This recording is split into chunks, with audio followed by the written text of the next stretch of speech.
ആദ്യത്തെ രാത്രി തന്നെ പ്രാർത്ഥിച്ച് ഞങ്ങളെടുത്തിരുന്നൊരു തീരുമാനം, എൻ്റെ വീട്ടിൽ 5 മക്കളുണ്ട്, അതുകൊണ്ട് മിനിമം നമുക്ക് 5 വെച്ച് നമ്മൾ പ്രാർത്ഥിച്ച് തുടങ്ങാം എന്ന് പറഞ്ഞ് ഞങ്ങൾ ഒരുമിച്ച് കൈപിടിച്ച് പ്രാർത്ഥിച്ചിട്ടാണ് ഞങ്ങൾ ഈ 5 മക്കളെക്കുറിച്ച് ഞങ്ങൾ പ്രാർത്ഥിച്ച് തുടങ്ങുന്നത്.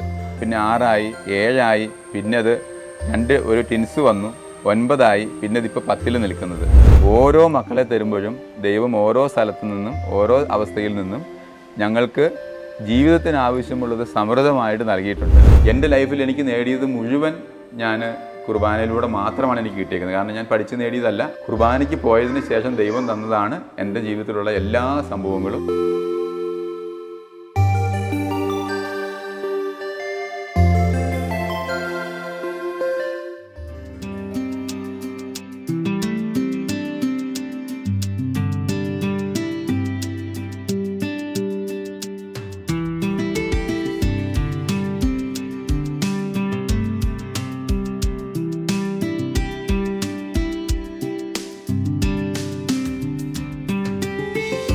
ഇന്ന് നമ്മൾ കുടുംബജീവിതത്തെ അതിൻ്റെ പൂർണ്ണതയിൽ ദൈവത്തിൻ്റെ പദ്ധതിയിൽ ജീവിക്കുന്ന ഒരു കുടുംബത്തെക്കുറിച്ചാണ് നമ്മൾ കാണാനായിട്ട് പോകുന്നത്. സന്തോഷേട്ടൻ്റെ കുടുംബം എന്ന് പറഞ്ഞാൽ 10 മക്കളുടെ കുടുംബമാണ്. സ്കൂളിൽ പോയില്ലെങ്കിലും കുഞ്ഞുങ്ങൾ കുർബാനയ്ക്ക് പോകണം എന്ന് ശഠിക്കുന്ന വിശ്വാസിയുടെ പിതാവായ അബ്രാഹത്തിൻ്റെ വിശ്വാസത്തോട് ചേർന്ന് നിൽക്കുന്ന വ്യക്തിയാണ് സന്തോഷേട്ടൻ. സന്തോഷേട്ടൻ പറയുന്ന ഒരു കാര്യമുണ്ട്, ഈ മക്കളെ തന്നപ്പോഴാണ് ദൈവം എല്ലാം തന്നത്. എൻ്റെ പേര് സന്തോഷ്. ഞാൻ മാനന്തവാടി രൂപതയിലെ കൊട്ടിയൂർ ഇടവക്കാരനാണ്. എനിക്ക് 10 മക്കളാണുള്ളത്. മൂത്തയാൾ +2 പഠിക്കുന്നു. ഇളയ കുഞ്ഞിന് 4.5 മാസം ഇപ്പോൾ പ്രായമായി.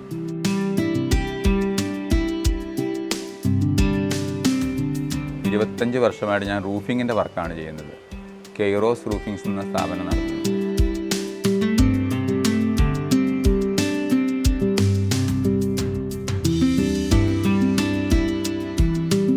ഞാൻ SSLC ആണ്. പ്രീ ഡിഗ്രിക്ക് ഞാൻ പോയി തുടങ്ങുന്നത് പോലും വീട്ടുകാർ നിർബന്ധിച്ച് പോയതാണ്. എനിക്ക് പഠനം മുന്നോട്ട് പോകണമെന്ന് താല്പര്യമില്ലായിരുന്നു. കാരണം ഞാൻ പഠിക്കാനായിട്ട് വളരെ ബാക്കോട്ടായിരുന്നു. കാരണം 217 മാർക്കാണ് എനിക്ക് SSLC കിട്ടിയിരുന്നത്. അതുകൊണ്ട് തന്നെ പ്രീ ഡിഗ്രി ഒരു 6 മാസം പോയി കഴിഞ്ഞപാടെ ഞാൻ എന്ത് ചെയ്തു, ഞാൻ വേറെ പല ജോലികളായിട്ടും, അതായത് സാധാരണ ഹെൽപ്പർ പണിക്കായിട്ടും അങ്ങനെ ചെറിയ ചെറിയ പണികളായിട്ട് ഞാൻ മുന്നോട്ട് പോയിക്കൊണ്ടിരിക്കുകയായിരുന്നു. ഏകദേശം വന്നിട്ട് ഒരു വർഷത്തോളം ഞാനിങ്ങനെ പല ജോലികളുമായിട്ട് മുന്നോട്ട് പോയി. അതിനുശേഷം വേറൊരു ജോലികളിലേക്കൊക്കെ ആലോചിച്ച് വന്നപ്പോഴാണ് അളിയനും പെങ്ങളുമാണ്, അവരാണ് പറയുന്നത്, ഒരു കാര്യം ചെയ്യുക സന്തോഷം, വന്നൊരു ധ്യാനം കൂട്, ഇപ്പം പോട്ട കൺവെൻഷൻ നടക്കുന്ന സമയമാണ്, അപ്പോൾ വന്നൊരു ധ്യാനം കൂടെന്ന് പറഞ്ഞു. അപ്പോൾ ഒരു ജോലിയുടെ കാര്യത്തെക്കുറിച്ച് ഒരു തീരുമാനമാകും, ഇങ്ങനെ പല ജോലികളായിട്ട് മുന്നോട്ട് പോകുമല്ലേ എന്നൊക്കെ പറഞ്ഞു. അങ്ങനെയാണ് ഞാൻ 99 പോട്ട കൺവെൻഷൻ നടക്കുന്ന സമയത്താണ് ആദ്യമായിട്ട് വന്നിട്ട് അവിടെ വന്ന് ധ്യാനം കൂടുന്നത്. ധ്യാനത്തിൽ ഉച്ച സമയത്ത് ഭക്ഷണ സമയ ശേഷം നാഗിപറമ്പിലച്ഛൻ പറഞ്ഞു, സ്ഥിരമായിട്ട് ജോലി വേണ്ട യുവാക്കൾ കൈവക്കിക്കോ, പ്രാർത്ഥിക്കുന്ന സമയമാണ്. അപ്പോൾ എനിക്ക് അന്ന് വരെ എൻ്റെ മനസ്സിലുണ്ടായിരുന്നത് ഞാൻ ചെയ്തുകൊണ്ടിരുന്ന നല്ല ജോലിയാണ്, കാരണം അത്യാവശ്യം നല്ല പൈസയുണ്ട്. പക്ഷേ എങ്കിലും ഇനിയുള്ള ഭാവിയിലേക്ക് വരുമ്പോൾ ഒരു സ്ഥിരം ജോലി വേണമല്ലോ എന്നോർത്താണ് ഞാനും ഒരു മനസ്സോടെയാണ് സത്യം പറഞ്ഞാൽ കൈവക്കിയത്. കൈവക്കി ഒരു മാസത്തിനുള്ളിൽ എന്നെ ഈ പറയുന്ന എൻ്റെ തൊട്ടടുത്ത് തന്നെ താമസിക്കുന്ന അവർ തന്നെയാണ്, സന്തോഷം, ഇങ്ങനെ ഒരു കമ്പനിയിൽ ഒരു ജോലി പറഞ്ഞിട്ടുണ്ട്, നിനക്ക് വരാൻ താല്പര്യമുണ്ടോ? വലിയ പൈസയൊന്നുമില്ല, പക്ഷേ പിന്നീട് നിൻ്റെ ഭാവി നോക്കുവാണെങ്കിൽ അതായിരിക്കും നല്ലതെന്ന് പറഞ്ഞു. ഈ ധ്യാനം കൂടി കഴിഞ്ഞപ്പം മുതൽ കുറച്ചൊക്കെ കുർബാനയോട് ചേർന്ന് പോകണം, അല്ലെങ്കിൽ കുറച്ചുകൂടെയൊക്കെ ഒന്ന് പ്രാർത്ഥിക്കണം എന്നുള്ളൊരു മനസ്സൊക്കെ എൻ്റെ മനസ്സിലുള്ളതിൻ്റെ പേരിൽ ഞാൻ പറഞ്ഞു, എന്തായാലും കുറച്ച് പൈസ കുറവാണെങ്കിലും കുഴപ്പമില്ല, സ്ഥിരമായ ജോലിയല്ലേ, എന്നാൽ പിന്നെ വന്നേക്കാമെന്ന് പറഞ്ഞു. ആ കമ്പനിയിലുള്ളവർ രാവിലെ പ്രാർത്ഥനയുണ്ട്, വൈകുന്നേരം പ്രാർത്ഥനയുണ്ട്. അതുകൊണ്ട് ആ ഒരു ശൈലിയിലായതിൻ്റെ പേരിൽ ഞാനും എല്ലാ ദിവസവും 6:45 എഴുന്നേറ്റ് അവിടെ തൊട്ടടുത്തൊരു ചാപ്പലിലാണ്, അവിടെ കോൺവെൻറ്റ് ചാപ്പലിലാണ് കുർബാനയുള്ളത്. അപ്പോൾ എല്ലാ ദിവസവും മുടങ്ങാതെ പള്ളിയിൽ പോകാനുള്ളൊരു തീരുമാനമെടുത്തു. ഈ തീരുമാനമെടുത്തതിൻ്റെ പേരിൽ തന്നെയാണ് എനിക്ക് പറയാൻ പറ്റുന്നത്, ഈ 90 രൂപ പറഞ്ഞിരുന്ന മുതലാളിമാർ, അവർ മാനേജ്മെൻറ്റ്, അവരെന്നോട് പറഞ്ഞ്, സന്തോഷം, ഞങ്ങൾ പൈസ കൂട്ടിത്തരാം. കാരണം അവർ ഉദ്ദേശിച്ചതിനെക്കാട്ടി കൂടുതൽ സാധനങ്ങൾ ഞാൻ എൻ്റെ സെയിൽസ് ഏൽപ്പിച്ചു, അക്കൗണ്ടൻ്റ് ഏൽപ്പിച്ചു. ആ കാര്യങ്ങളെല്ലാം ഭംഗിയായിട്ട് എനിക്ക് ചെയ്യാൻ പറ്റിയായിരുന്നു. അതുകൊണ്ട് ഇവർ ഓരോ ദിവസവും പൈസ കൂട്ടി തന്നു. ഞാൻ ഏകദേശം ഒരു വർഷം അടുത്ത് ഞാനവിടെ ജോലി ചെയ്തു. ഞാൻ ആ കമ്പനിയിൽ നിന്ന് ഇറങ്ങി ഇതേ സെയിം ജോലി തന്നെ ഈ റൂഫിംഗ് ഫീൽഡ് തന്നെയുള്ള ഒരാളെ കണ്ടുപിടിച്ച് ആ ജോലി തുടങ്ങി. വടക്കാഞ്ചേരി എന്ന് പറഞ്ഞ സ്ഥലത്താണ് ചെല്ലുന്നത്. അവിടെ ചെന്ന് ഞാൻ എടുത്തിരുന്ന തീരുമാനം ഇതാണ്, എല്ലാ ദിവസവും രാവിലെ പള്ളിയിൽ പോകുക. കാരണം ഞാൻ ഒറ്റയ്ക്കാണ് താമസിക്കുന്നത്, എനിക്ക് ഇഷ്ടംപോലെ സമയമുണ്ട്. അപ്പം വടക്കാഞ്ചേരി പള്ളിയിൽ പോകാൻ തുടങ്ങി.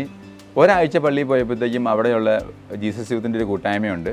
ജീസസ് യൂത്തിൻ്റെ കൂട്ടായ്മയിലുള്ള ഒരു ചേട്ടൻ വന്നിട്ടാണ് എന്നോട് പറയുന്നത്, സന്തോഷം, ഇവിടെ ഇങ്ങനെ കൂട്ടായ്മ നടക്കുന്നുണ്ട്, യൂത്തിൻ്റെ കൂട്ടായ്മ രാത്രികളിൽ നടക്കുന്നുണ്ട്, അപ്പം പറ്റുമെങ്കിലും ഒന്ന് വന്ന് പങ്കെടുക്കാൻ പറ്റുമോ എന്ന് ചോദിച്ചു. അപ്പോൾ ഞാൻ പറഞ്ഞു ഞാൻ വരാം. അപ്പോൾ അങ്ങനെ ആ കൂട്ടായ്മയിലൂടെയാണ് ഞാൻ ജീസസ് യൂത്തിനെ തിരിച്ചറിയുന്നതും. ആ ഒരു കൂട്ടായ്മയിൽ സബ് സോണായി, സോണായി, കേരള രീതിയിലായി, അങ്ങനെ കുറേ കൂട്ടുകാരെ, നല്ല കൂട്ടുകാരെ കർത്താവ് എനിക്ക് വേണ്ടി തന്നു. അതായത് അത് 20 വർഷമായിട്ട് ഇന്നും മുന്നോട്ട് കൊണ്ടുപോയിക്കൊണ്ടിരിക്കുന്നുണ്ട്. 5 പേരായിരുന്നു എൻ്റെ സ്വപ്നം, ആദ്യത്തെ സ്വപ്നം ഉണ്ടായിരുന്നു. അതിൽ നിന്ന് മാറ്റം വന്ന് ഇപ്പം 10-ലെത്തി നിൽക്കുന്നതും ഈ വിശുദ്ധ കുർബാനയിലൂടെയും ഈ ജീസസ് യൂത്തിലെയും കിട്ടിയ മുന്നേറ്റത്തിലൂടെയാണ്.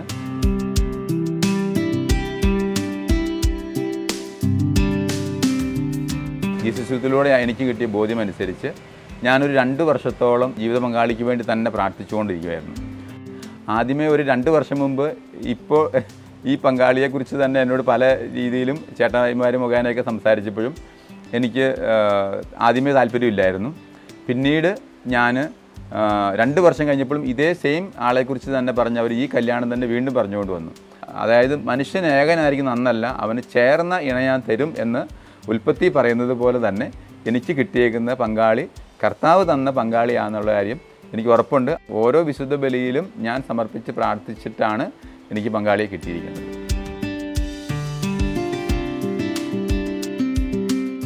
ആദ്യത്തെ രാത്രി തന്നെ ഞങ്ങൾ പ്രാർത്ഥിച്ച് ഞങ്ങൾ എടുത്തിരുന്നൊരു തീരുമാനം, എൻ്റെ വീട്ടിൽ 5 മക്കളുണ്ട്, അതുകൊണ്ട് മിനിമം നമുക്ക് 5 വെച്ച് നമ്മൾ പ്രാർത്ഥിച്ച് തുടങ്ങാം എന്ന് പറഞ്ഞ് ഞങ്ങൾ ഒരുമിച്ച് കൈപിടിച്ച് പ്രാർത്ഥിച്ചിട്ടാണ് ഞങ്ങൾ ഈ 5 മക്കളെക്കുറിച്ച് ഞങ്ങൾ പ്രാർത്ഥിച്ച് തുടങ്ങുന്നത്. 5 മക്കളായി, പിന്നെ 6ആയി, 7ആയി, പിന്നെ അത് 2 ടിൻസ് വന്നു, 9ആയി, പിന്നെ ഇതിപ്പോൾ 10-ൽ നിൽക്കുന്നത്. ഈ 10 പേരെയും ഞങ്ങൾ സ്വീകരിക്കുമ്പോഴും ഈ ജീവൻ്റെ സമൃദ്ധിയിലൂടെയാണ് ഞങ്ങൾക്ക് ഈ ജീവിതവും ആവശ്യമുള്ളത് മുഴുവൻ ഞങ്ങൾക്ക് കിട്ടിയിരിക്കുന്നത്.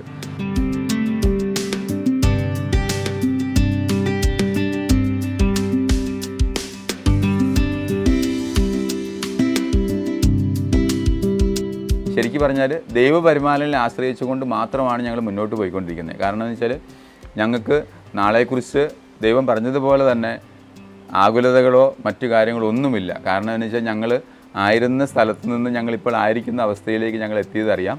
ഓരോ മക്കളെ തരുമ്പോഴും ദൈവം ഓരോ സ്ഥലത്തു നിന്നും ഓരോ അവസ്ഥയിൽ നിന്നും ഞങ്ങൾക്ക് ജീവിതത്തിന് ആവശ്യമുള്ളത് സമൃദ്ധമായിട്ട് നൽകിയിട്ടുണ്ട്. അത് വ്യക്തമായിട്ട് ഞങ്ങൾക്ക് അറിയാവുന്നതാണ്. ഒരു കാര്യം മാത്രം ഞങ്ങൾ തീരുമാനമെടുത്തിട്ടുള്ളൂ, വിശുദ്ധ കുർബാനയോട് ചേർന്ന് നിൽക്കുക, ജപമാലയോട് ചേർന്ന് നിൽക്കുക, മക്കളെ അതിലേക്ക് മാത്രം വളർത്തുക, ബാക്കിയെല്ലാം തമ്പുരാൻ ചേർത്ത് തന്നുകൊള്ളൂ എന്നുള്ളൊരു വിശ്വാസവും ബോധ്യം ഞങ്ങൾക്കുള്ളത് കൊണ്ട് ഞങ്ങൾ അതിൽ തന്നെയാണ് മുന്നോട്ട് പോയിക്കൊണ്ടിരിക്കുന്നത്. നമുക്ക് നാളത്തേക്കുള്ള വക ആ നാളത്തെ ദിവസം അല്ലെങ്കിൽ അതിൻ്റെ തലേ ദിവസം തന്നിട്ടാണ് ദൈവം നമ്മളെ നടത്തിക്കൊണ്ട് പോകുന്നത്. എല്ലാ കാര്യങ്ങളും അങ്ങനെ തന്നെയാണ്. നമ്മൾ ഒരു കാര്യത്തെക്കുറിച്ച് ടെൻഷൻ അടിക്കാതെ മുന്നോട്ട് പോകുമ്പോൾ നമുക്ക് ആവശ്യമുള്ളത് ആ സമയത്ത് മാത്രമാണ് ദൈവം തരുന്നത്. അതായത് അതിന് ഒട്ടും വൈകുകയോ ഇല്ല, ഒരിക്കലും നേരത്തെ വരുകയോ ഇല്ല. ഇത്രയും മക്കളുള്ളതിൻ്റെ പേരിൽ നമുക്ക് ചില സഹനങ്ങൾ ദൈവം നമുക്ക് തരുമ്പോൾ നമുക്ക് ആ സഹനങ്ങളിൽ നമുക്ക് മുന്നോട്ട് പോകാനായിട്ട് ആരും നമ്മുടെ കൂട്ടത്തിലില്ലെങ്കിലും ഈ ദൈവവചനവും ഓരോ പ്രഭാതത്തിലെ വിശുദ്ധ കുർബാനയിൽ മക്കളെ സമർപ്പിച്ച് പ്രാർത്ഥിക്കുമ്പോഴായിരിക്കും. കാരണം ഒരു പനി വന്നാൽ ഈ 8 പേർക്കും പനി വരും. അല്ലെങ്കിൽ ഞങ്ങൾക്കായാലും ഞങ്ങൾക്കറിയാം, ഞങ്ങൾക്ക് കോവിഡ് വരുമ്പം ഞങ്ങൾക്ക് 9 പേർക്കും കോവിഡായിരുന്നു. അല്ലെങ്കിൽ ചിക്കൻ ഗുനിയ വന്നപ്പോൾ എല്ലാവർക്കും ചിക്കൻ ഗുനിയായിരുന്നു. അപ്പോൾ ഞങ്ങളെ സംബന്ധിച്ച് ഞങ്ങൾക്കറിയാം ഈ സഹനങ്ങൾ തരുമ്പോഴും ഇതിലൊക്കെ നമുക്ക് പിടിച്ചു നിൽക്കാൻ പറ്റുന്നത് ഓരോ പ്രഭാതത്തിലെ വിശുദ്ധ കുർബാനയും നമ്മളോട് ദൈവം പറയുന്ന ദൈവസ്വരം അനുസരിച്ച് മുന്നോട്ട് പോകുമ്പോൾ ഒരു ഡോക്ടറെ പോലും ഞങ്ങൾ തിരഞ്ഞെടുക്കുമ്പം ഞങ്ങൾ ചോദിക്കും, ഈ ഡോക്ടറെ അടുത്ത് പോകണോ അല്ലെങ്കിൽ ഇന്ന ആളുടെ അടുത്ത് പോകണോ? അപ്പോൾ അതിന് കിട്ടുന്ന മറുപടി അനുസരിച്ച് മാത്രമാണ് ഞങ്ങൾ മുന്നോട്ട് പോകുന്നത്. അതുകൊണ്ട് ഞങ്ങൾക്ക് വേറൊരു ടെൻഷനില്ല. കാരണം പോകുന്ന വഴിയിൽ എന്ത് സംഭവിച്ചാലും അല്ലെങ്കിൽ ഈ മരുന്ന് പലിച്ചില്ലെങ്കിലും ഞങ്ങൾക്കറിയാം ഇതെന്തായാലും പലിക്കും. കാരണം അത് ആ രീതിയിലാണ് ഞങ്ങൾ മുന്നോട്ട് പോകുന്നത്. അപ്പോൾ അതുകൊണ്ട് ഞങ്ങൾക്ക് ഉറപ്പായിട്ടും പറയാൻ പറ്റും, ദൈവസ്വരം അനുസരിച്ച് മാത്രം നമ്മൾ മുന്നോട്ട് പോവുകയാണെങ്കിൽ നമുക്ക് ദൈവം പറഞ്ഞതുപോലെ അല്ലെങ്കിൽ തമ്പുരാൻ പറഞ്ഞതുപോലെ തലമുടി ഇഴ നാര് പോലും എണ്ണപ്പെട്ടിരിക്കുന്നു എന്ന് പറയുന്നത് നമ്മളതിനെക്കാട്ടി വിലയുള്ള ആൾക്കാരാണ്. നമ്മളതിനെക്കാട്ടി വില തമ്പുരാൻ്റെ സന്നിധിയിൽ നമ്മൾ വില കൊടുക്കുമ്പോൾ ദൈവം നമുക്ക് വില തരുന്നുണ്ട്.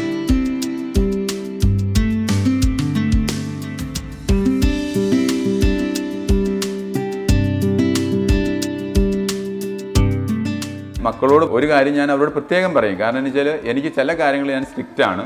അതിൽ ഒന്നാമത്തെ കാര്യം ഇതാണ്, കുർബാന മുടക്കാനായിട്ട് ഞാൻ സമ്മതിക്കാറില്ല. അത് എന്ത് പ്രശ്നം വന്നാലും ഞാൻ പിള്ളേരോട് പറയും. ആദ്യത്തെ മൂത്തവർ 4 പേര് കുർബാനയ്ക്ക് പോകുന്നുണ്ട്.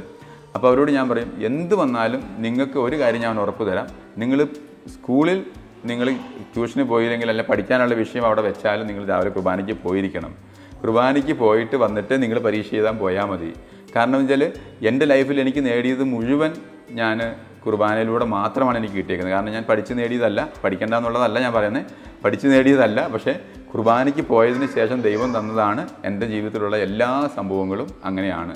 അതുകൊണ്ട് ഞാൻ അവരോട് വളരെ സ്ട്രിക്റ്റായിട്ട് പറയും, നിങ്ങൾ കുർബാനയ്ക്ക് പോകണം, കുർബാനയ്ക്ക് പോയിട്ട് നിങ്ങൾ പഠിക്കാൻ പോയാൽ മതി.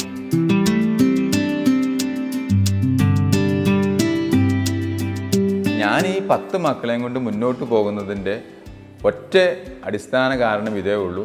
ദൈവം പറഞ്ഞതനുസരിച്ച് മുന്നോട്ട് പോകുമ്പോൾ എല്ലാ കാര്യങ്ങളിലും ദൈവം നടത്തുന്ന എനിക്കൊരു ഉറപ്പായ ബോധ്യമുണ്ട്. അതിന് ഞാൻ ആമേൻ പറഞ്ഞതിൻ്റെ പേരിലാണ് ഞാൻ ഇന്ന് ഈ അവസ്ഥയിൽ നിൽക്കുന്നത്. കാരണം എന്ന് വെച്ചാൽ ഞാൻ എവിടെയായിരുന്നു എന്ന് എനിക്ക് കൃത്യമായിട്ടറിയാം. അതിൽ നിന്ന് ദൈവം ഇത്രമാത്രം എന്നെ നടത്തി. അതുകൊണ്ട് എത്ര മക്കളെ ദൈവം തന്നാലും എനിക്കറിയാം ഇത് നയിക്കാനുള്ള വക ദൈവം നമുക്ക് തരുന്നിട്ടുണ്ട്. ദൈവിക പദ്ധതിയോട് സഹകരിക്കുന്ന ഒരു മനുഷ്യന് വാരിക്കോരി ദൈവം എല്ലാം നൽകുക. അത് ആത്മീയവും ശാരീരികവും മാനസികവുമായിട്ടുള്ള എല്ലാ അനുഗ്രഹങ്ങളും സാമ്പത്തികമായിട്ടുള്ള എല്ലാ അനുഗ്രഹങ്ങളും സന്തോഷേട്ടൻ നൽകുക. കാരണം ദൈവത്തിൻ്റെ പദ്ധതിയിലാണ് ഈ മനുഷ്യൻ ജീവിതം നയിക്കുന്നത്. ജീവനെ അതിൻ്റെ പൂർണ്ണതയിൽ സ്വീകരിക്കുകയാണ്. അപ്പോൾ ദൈവത്തിൻ്റെ പദ്ധതിയോട് ചേർന്ന് ജീവിതം നയിക്കുമ്പം നമ്മുടെയും കുടുംബജീവിതങ്ങൾ അനുഗ്രഹിക്കപ്പെടും എന്നൊരു വലിയ സന്ദേശമാണ് സന്തോഷേട്ടൻ നമുക്ക് നൽകുന്നത്. വിശുദ്ധ കുർബാനയുമായി ബന്ധപ്പെട്ട വീഡിയോകൾ നിങ്ങൾക്ക് ലഭിക്കാൻ ഈ ചാനൽ സബ്സ്ക്രൈബ് ചെയ്യുക.